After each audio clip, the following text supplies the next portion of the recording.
호주 출신의 작가이자 죽음을 목전에 둔 환자들을 수년 동안 병 간호했던 브로니 웨어라고 하시는 분이 계십니다. 이분이 책을 냈습니다. 책 제목이 죽음을 앞둔 사람들이 남긴 후에 5가지. 이 책에서 밝힌 죽음을 앞둔 사람들이 남긴 후에 5가지는 이렇습니다. 첫 번째, 남들의 기대에 부응하기 위해 나 자신으로 잘 살아가지 못했다. 다른 사람 눈치 너무 많이 보고 살았다. 이 얘기 있죠. 두 번째, 직장 일에 너무 바빠 가족들과 함께 하지 못했다. 직장 일에 집중하다 보니까 정작 중요한 가족들과는 정말 많은 시간을 보내지 못했다. 대부분의 남자들이 다 이렇게 고백했다고 해요. 세 번째, 진심을 표현할 용기를 내지 못했다. 사랑하는 사람을 사랑한다고 말하지 못했다라고 하는 거죠.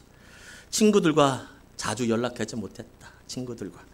5번째, 나 자신을 더 행복하게 만들지 못했다. 이게 죽음을 앞둔 사람들의 공통적으로 하고 있는 후회 5가지입니다. 죽음을 앞둔 사람들은 이런 후회를 했습니다. 여러분, 그럴 일은 없겠지만, 그래서도 안 되고, 그럴 리도 없고 그래서도 안 되지만, 지금 내가 죽는다면 여러분 여한이 있습니까? 없습니까? 여한이 없어요? 여한이 없어요. 믿음들이 다 좋은 설교를 안 할 수도 없고 여한이 없는 삶을 살자. 이 오늘 설교 주제가 이건데, 참 여한이 있을 수도 있고 없을 수도 있고, 아쉬운 것이 있을 수도 있고 없을 수도 있고. 오늘 본문에 등장하는 아브라함이 등장하는데, 이 아브라함은 진짜 여한이 요만큼도 없는 죽음을 맞이했어요. 죽음을 어떻게 그렇게 죽음을 맞이할 수 있을까? 사람이 정말 여한이 없이 죽을 수 있을까? 정말 후회되는 일이 하나도 없을까? 내가 조금 더 뭐 해놓고, 조금 더 우리의 자식들을 위해서 준비해놓고, 내가 조금 더 교회를 섬겼어야 되는데, 이런 정말 한이 없을까? 그런데 이 아브라함은 그렇게 죽었어요. 어떻게 그렇게 죽을 수 있었는지, 삶을 떠날 수 있었는지 한번 살펴보기 원합니다. 우리 8절 말씀 함께 읽겠습니다.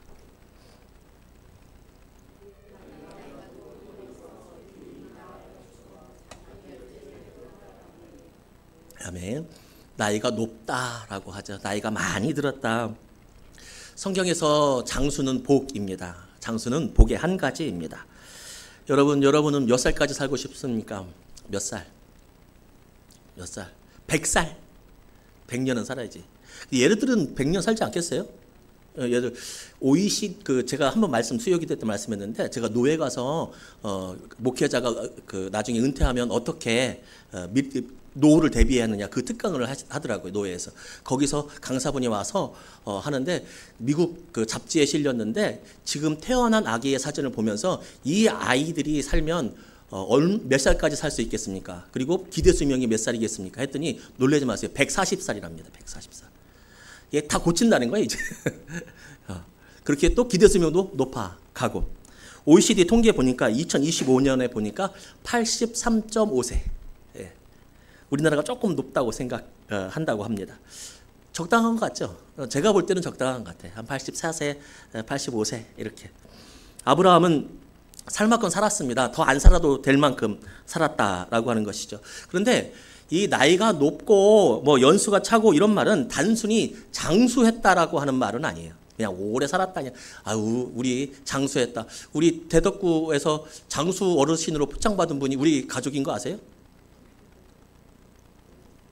몰라요? 어머니 몇 살이세요? 101살. 박수 한번 주세요. 살려면 저 정도로 살아야 되는 거 아니에요? 구에서 저기 피창했대요. 그리고 지금도 신문 읽으신대요. 정정하시대요, 아주. 그리고 우리 권사님이 잘 모시고 자녀들이 아마 잘 봉양하실 거예요. 그런데 단순히 오래 살았다라고 하는 것이 아니라 100발의 나이로 그 연수가 충만하였다라고 하는 말, 이 말을 직역하면 100발의 나이로 그 연수가 충만하여 만족했다라고 하는 말로 직역할 수 있습니다. 여기서 주목하여 볼 것은 연수가 충만하게 나이가 꽉 차서 이것을 주목하는 게 아니라 바로 만족할 만큼이에요. 만족했다. 그러니까 아브라함이 만족했다는 거예요, 자기의 삶을. 이 말은 단순히 내가 죽을 만한 때, 내가 죽고 싶을 때 죽었다, 그래서 만족했다라고 하는 말이 아니라 자신의 삶을 뒤돌아보니까 자신의 삶이 만족한 삶이었다라고 하는 거예요. 아브라함의 고백이에요. 성경의 말씀이에요. 그러니까 내 삶을 내가 뒤돌아보니 정말 만족한 삶이었다. 이런 삶을 살아갔다는 것이죠. 어떻게 만족할 수 있겠습니까? 삶을 살아가며. 여러분, 여러분의 삶에 100% 다 만족하십니까? 좀 아쉬운 점은 없습니까? 그런데 아브라함은 다 자신의 삶을 만족했다라고 고백하고 있습니다. 아픈 데 없이 건강하게 살면 여러분 만족합니까? 아픈 데가 없어. 난 건강해. 우리 애들 그렇잖아요. 건강하잖아요. 공부 잘하느냐? 아니요. 우리 아이들은 건강하잖아요. 건강하면 다 만족합니까? 아니죠. 돈 많으면 다 만족하면서 삽니까? 그렇지 않죠. 뭔가 하나 부족한 게 있고, 뭔가 하나 내 마음을 찌르는 게 있고, 뭔가 하나 내 삶을 괴롭히는 게 있죠. 그게 이 세상입니다. 돈이 많으면요, 자식이 속을 썩이고요, 자식이 착하면요, 내 몸이 아프고요, 몸이 아프면 사람 관계가 틀어져서 마음이 아파요. 이 세상은 절대로 우리에게 온전한 샬롬, 온전한 평화를 줄 수 없습니다. 그래서 노래도 그렇게 말하지 않습니까? 사람을 보며 세상을 보면 만족함이 없었다. 노래도 그렇게 오죽하면 그렇게 찬양도 만들었지 않겠습니까? 사람에게서 만족을 찾으면 찾지 못합니다. 다 불완전하니까요. 세상을 보면 만족함을 못 찾습니다. 아니, 세상을 보고서 만족함을 찾는 게 아니라 세상이 나보다 더 어지럽습니다. 세상에 나보다. 그런데 오늘 아브라함은 자기의 죽음의 나이에도 만족하고 자기의 지나온 삶에도 만족했다. 후회 없이 죽었다라고 말씀하고 있습니다. 그것은 어떻게 가능하냐면 바로 하나님의 부르심에 응답했고, 그리고 하나님의 말씀에 순종했기 때문에 가능한 일입니다. 세상은 줄 수 없는 평안이 바로 하나님에게 있으니 하늘의 평화. 그래서 예수님도 그렇게 말씀하잖아요. 세상이 줄 수 없는 평화가 있다라고. 하늘의 평화가 있다라고. 그래서 아브라함은 하나님의 평화를 받았기 때문에 이 세상에서 만족한 삶을 살아갈 수 있게 되었습니다. 사람과 세상을 보면 만족함이 없습니다. 그러나 하나님께 눈을 들어 하나님을 바라보면 우리는 만족함을 느낄 수 있습니다. 아까 말했던 노래도 있지 않습니까? 사람을 보며 세상을 볼 때 만족함이 없었네. 나의 하나님 그분을 뵐 때 나는 만족하였네. 천지 지으신 우리 여호와 나를 사랑하시니. 아니죠?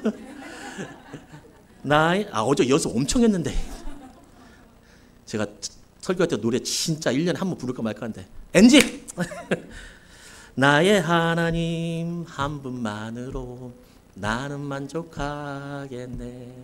나의 하나님 한 분만으로 나는 만족하겠네. 아니, 이거 말고, 이거 아니고, 나의 하나님 한 분만이 나를 만족시키네. 나의 하나님 한 분만이 나를 만족시키네. 나의 하나님 한 분만이 나를 만족시키네. 하나님이 우리에게 만족이 되는 겁니다. 옆에 있는 자식들이, 옆에 있는 형제 자매가 아니요, 그들이 우리에게 만족을 줄 수 없어요.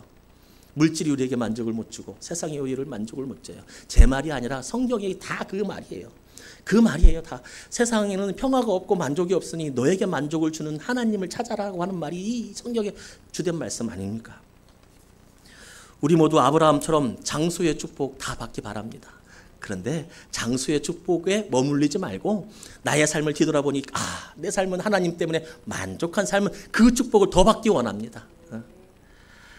만족한 죽음과 삶을 살았던 거 말고도 또 아브라함의 죽음이 부러운 것이 있어요. 야, 저렇게만 죽으면 여한이 없겠다. 설교 제목이 되잖아요. 저렇게만 되면 여한이 없겠다 라고 부러운 거. 두 번째 뭐냐면 11절 말씀 함께 읽겠습니다.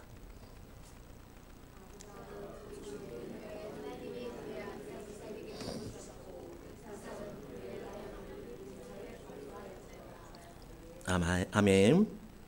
아브라함이 죽은 후에 하나님이 그의 아들에게 복을 주셨다. 이삭에게 복을 주셨다고 말씀합니다. 어떨 때? 죽은 후에 복을 주셨다.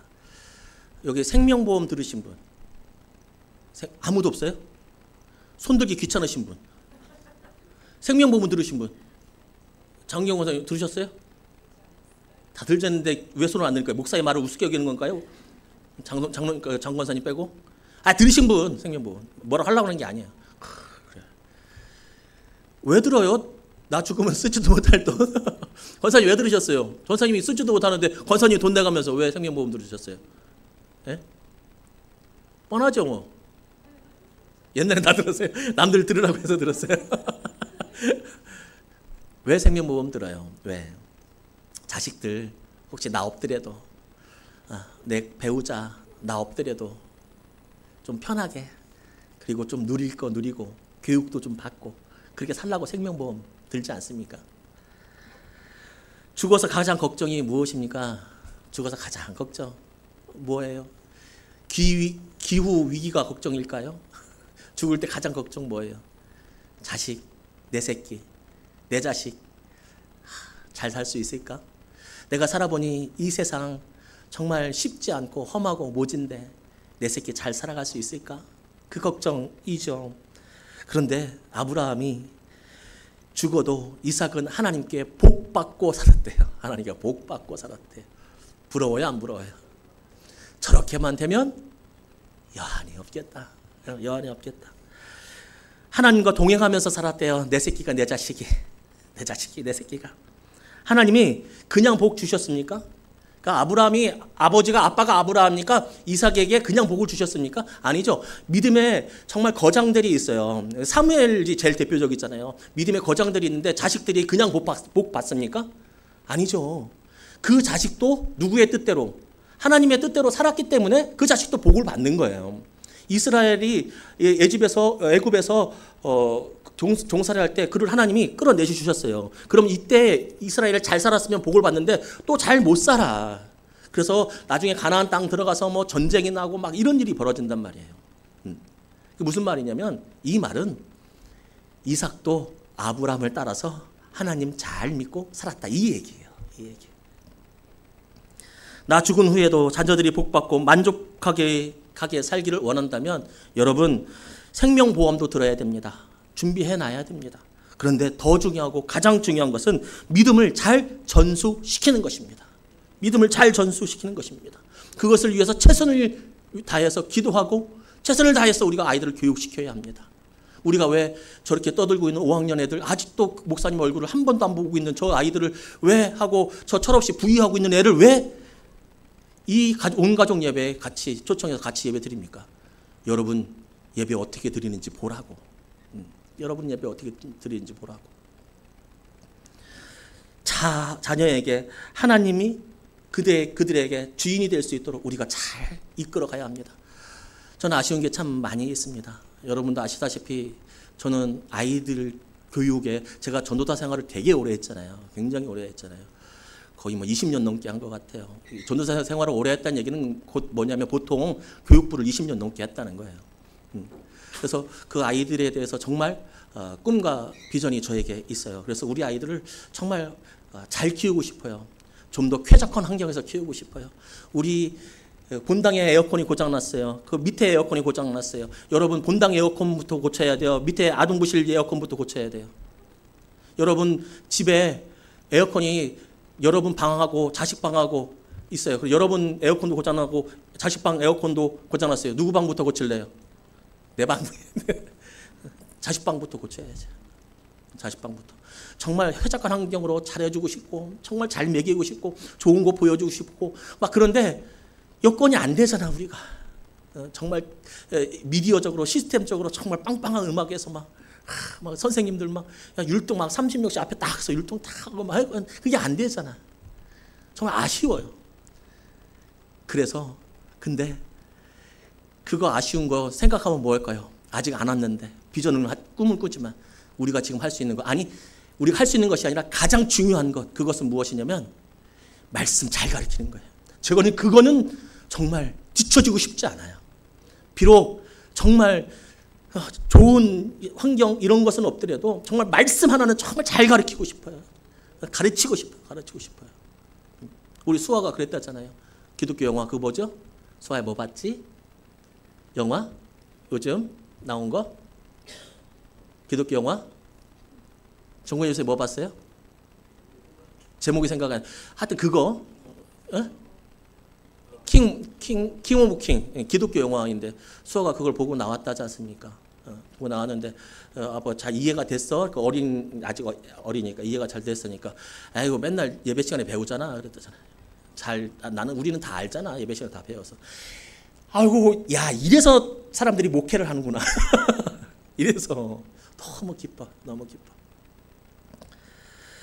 내가 없어도 우리 자식 잘 살게 하려면 하나님 잘 믿게 하는 겁니다. 하나님 잘 믿게 하는 거. 아브라함이 죽은 후에 이제 아브라함은 자식한테 해줄 게 없어요. 우리 나중 되면 우리 자식한테 해줄 게 없어요. 한 가지예요. 자식 잘 가르쳐서 믿음 안에 있는 거. 김동호 목사님이라고 하는 분이 계세요. 한국의 유명한 설교자입니다. 그 목사님이 하루는 시골에 부흥 집회를 가셨는데 그때가 겨울이었던 거예요. 이제 부흥 집회를 저녁 집회를 마치고 숙소로 돌아오는데 다리 있잖아요. 다리. 그 다리를 지나는데 거기가 빙판이 생겼던 거예요. 오는데 차가 확 돌았대요. 돌아가지고 난간을 밟고 떨어지면 이제 죽는 거지. 근데 난간을 밟기 전에 탁 차가 멈췄대요.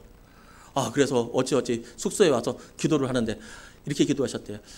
하나님, 나 죽으면 아들이 셋이거든요. 저 핏덩이 같은 애들 3명 어떻게 키웁니까 하나님? 하나님, 나 오늘 죽을 뻔했습니다. 나 없으면 쟤들을 어떻게 키웁니까? 하는데 하나님이 응답을 주셨대요. 뭐라고 주셨게요? 너 안 죽을 거야. 이렇게 주셨을까요? 뭐라고 주셨을까요? 넌 죽어도 돼. 이게 무슨 말이냐면 하나님이 김동욱 목사님 죽인다는 말이 아니라 네 자식 새끼 3명 네가 키우는 거 아니라는 얘기예요. 그래서 너 없어도 내가 키워. 아브라함 없어도 이삭 누가 키워요 지금? 아브라함 없어도 이삭 하나님이 돌보세요. 중요한 거는 이삭이 하나님 안에 있어야 그 복을 받는다는 거예요. 그 복을 받는다는 거예요. 하나님 안에 있는 게 중요합니다. 아브라함처럼 우리도 정말 믿음으로 자식 교육 잘 시키자고요.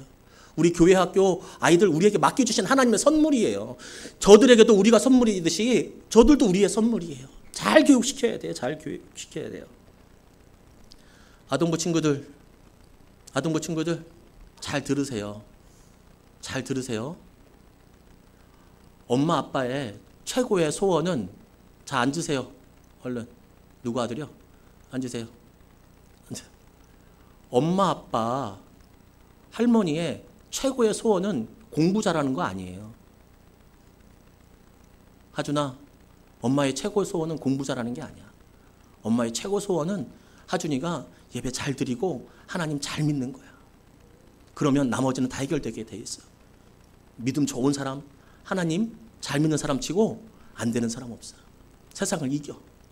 수아야, 할머니의 최고의 소원은, 엄마의 최고의 소원은 지금처럼 예배 잘 드리는 거야. 하나님 잘 믿는 거야. 알겠지? 아동부 친구들 알겠으면 아멘. 알겠으면 아멘. 그래. 니네 담당 목사가 누구길래 목소리가 그러냐. 그래요. 그렇게 키워야 되지 않겠습니까? 그렇게. 마지막으로 아브라함의 죽음을 보면 저렇게만 되면 원이 없겠다, 여한이 없겠다라고 하는 것이 있어요. 9절 말씀 함께 읽겠습니다.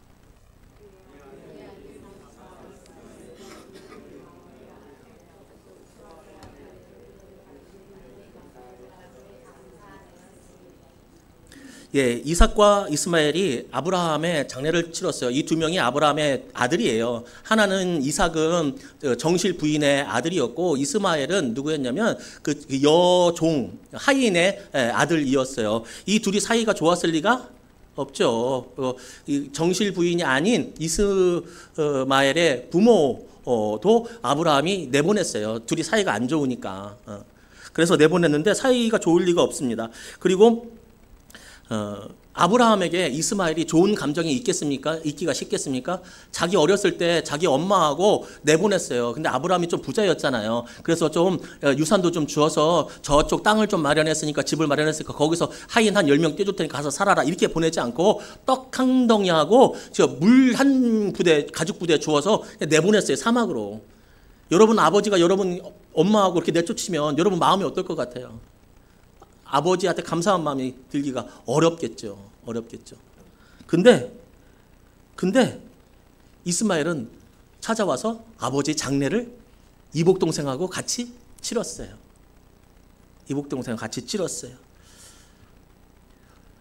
우리가 죽을 때 혹시나 나 때문에 상처받은 사람들이 있다면 내가 죽을 때라도 그 상처가, 내가 준 상처가 좀 치유되면 좋겠다. 그러니까 내가 상처를 줬는지도 모르면서 살아갈 때 너무 많잖아요.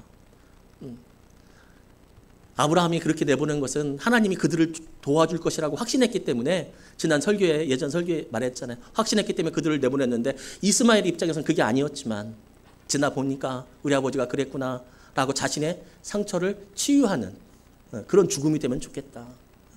여러분, 우리도 있죠. 우리도 부모님에게 받은 상처들이 있죠. 그러니까 부모님이 일부러 주신 상처도 있어요. 부모님의 일부러 야, 너 막 이렇게 한 상처들이 있어요. 그리고 부모님이 모르면서 또 준 상처들이 또 있잖아요. 우리 부모님들은 잘하려고 했는데 너 공부 잘하려고, 우리 잘하려고 공부 잘하려고 하는데 너무 강압적으로 하거나 아니면 네 인생 네 거지 하고서 알아서 살아라고 하든지 부모님께 받은 상처들이 있어요. 그러니까 우리도 아마 그럴 거예요. 우리 자녀들에게 나도 모르게 준 상처들이 있을 거야. 그리고 내 주변 사람들도 한 명 한 명 다 찾아가 그 상처를 치유하고 미안하다고 말하고 싶지만, 내가 본 뜻이 아니었다고 말하고 싶지만 다 알지도 못하고 이제는 만날 수 없는 사람들도 있을 거예요. 그런데 내가 죽을 때라도 나에게 상처받은 사람들, 내가 아픔을 준 사람들 좀 다 치유가 되고 내 장례식장 와서 육개장 한 그릇 먹고 가면 좋겠다. 이 아브라함은 그렇게 죽었잖아요. 참 고마운 죽음이죠. 그리고 또 하나 있어요. 뭐냐면 아브라함이 죽었어요. 이 이복 형제잖아요, 둘이. 그러니까 이스마엘이 나중에 예전에 놀렸거든요. 이삭 보고 막 장난이 막 못살게 굴었거든요. 그런데 아브라함이 죽자 이 두 형제가 화해했어요. 그랬으면 좋겠다.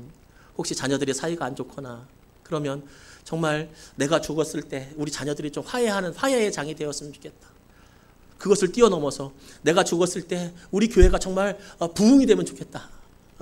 내가 죽었을 때 화해의 장이 열리고 축제의 장이 열렸으면 좋겠다. 제가 죽을 때 우리 비례영광교회가 심영선 목사님 별세하셨을 때, 돌아가셨을 때 그래, 그때 우리 재밌게 잘 신앙생활 했지. 나중에 소아가 제가 죽는 소식을 듣고 그래, 목사님 우리 그때 어렸을 때 이렇게 가르쳤지. 다시 한번 신앙생활 잘해보자. 다시 한번 이렇게 되는 역사가 우리가 얘 죽음에 있으면 얼마나 좋을까. 그냥 아무것도 안 남기고 그냥 떠나는 사람 말고 내 죽음이 교회의 씨앗이 되고 사회에는 정의 구현이 되고 교회에는 부흥의 씨앗이 되면 얼마나 좋을까. 우리 노예와 함께 있는 신탄진에 있는 큰 교회 목사님이 간증하는 걸 제가 들었는데, 자녀들이 어느 노 권사님의 자녀들이 교회를 안 다닌대요. 그래서 그 자녀들이 오기만 하면 엄마 소원은 내가 죽더라도 니네가 교회 가는 것이다. 엄마의 마지막 소원은 니네들이 교회 다니는 것이다. 예수 믿는 것이다. 그래야 우리 다시 만난다. 니들 교회 다녀라 하는데 딸들이 뭐 듣나요? 안 듣죠. 그래서 안 들었대요. 그래서 진짜 할머니가 엄마가 돌아가신 거예요. 돌아가셨는데 장례를 다 치는데 지내고 보니까 부모님 돌아가신 마음이 얼마나 아프겠어요. 근데 자꾸 엄마 생각이 나더래요. 근데 엄마가 맨날 자기가 찾아가면 했던 말, 네가 예수 믿는 게, 네가 교회 다니는 게 내 마지막 소원이다. 마지막 소원. 그게 계속 들리더래요. 그래서 그 교회에 출석했대요. 처음 출석했는데 어떻게 할지도 모르고 쭈뼛 이렇게 하고 계시더래요. 밖에서.